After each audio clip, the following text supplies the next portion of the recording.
the one problem, of course, is the Iranians laid a large number of mines at the beginning of the war. And so what we're really working through now is how you can actually set up a traffic scheme so that the ships that pass can pass through safely.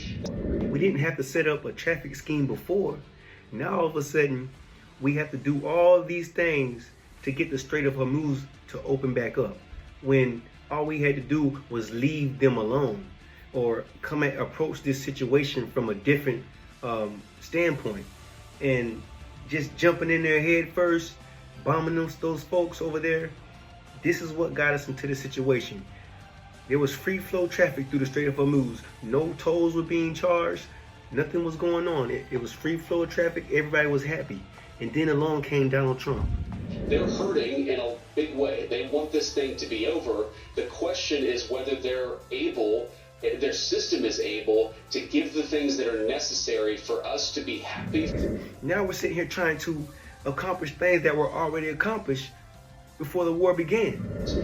We're trying to maximize the amount of oil and gas that are coming out of the Strait of Hormuz. That's the thing that we're most focused on right now. So I try to remind people that we're really in the middle of the game here.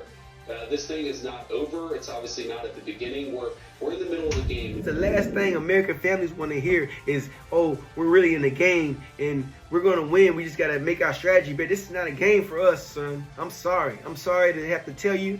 I'm sorry to really have to hear that. I'm sorry for the families that have soldiers that have died, that have to hear this rhetoric coming from the White House. This is how they're thinking about this whole situation. We've destroyed their nuclear program. We've destroyed their conventional military. We've radically reduced their, what you might call their asymmetric military abilities. And right now we're trying to see if they're willing to make the kind of long-term changes that would be necessary to have a better relationship with the United States. And if not, that's fine too. We're just going to keep on applying the pressure that we can apply. A spokesman for Iran's Revolutionary Guard adding that the strait is no longer merely a waterway, but rather a source of power the Islamic Republic controls because of its geography. Iran also reiterating demands the U.S. lift its naval blockade on Iranian ships and ports, and calling on the U.S. and its allies to halt any attacks on Iranian proxies across the region.